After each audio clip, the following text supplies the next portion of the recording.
a passenger jet suddenly went out of control, nearly crashing into a skyscraper before it went down in the busy Gangnam district of South Korea. The moment the plane hit the ground, a man smashed through a car's windshield and collapsed into the front passenger seat. The massive impact caused one of his eyeballs to pop out. She screamed in terror, removed the eyeball, placed it in a plastic bag, and set it on top of the car. The driver in the main seat was frozen with shock. The woman called over a passerby, and together they pulled the zombie from the shattered windshield. At this point, the virus inside him had not yet activated. They rolled him over and began performing CPR, but after only a few compressions, his chest collapsed completely. Just then, a runaway truck suddenly plowed into a shop.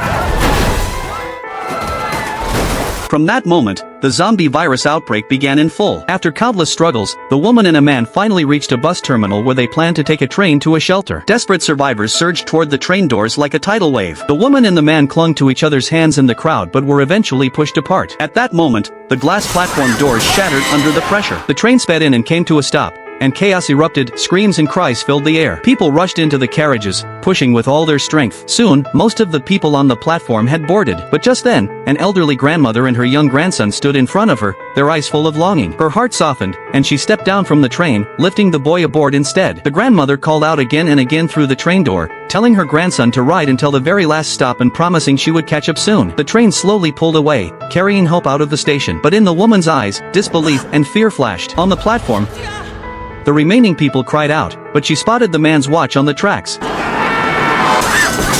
The grief-stricken grandmother's hands trembled as she pulled out a knife and rushed onto the tracks, intending to avenge her grandson. Worried for her safety, the woman followed her down. The station broadcast announced that another train was arriving. The woman ran back as fast as she could. At the critical moment, the train screeched to a halt.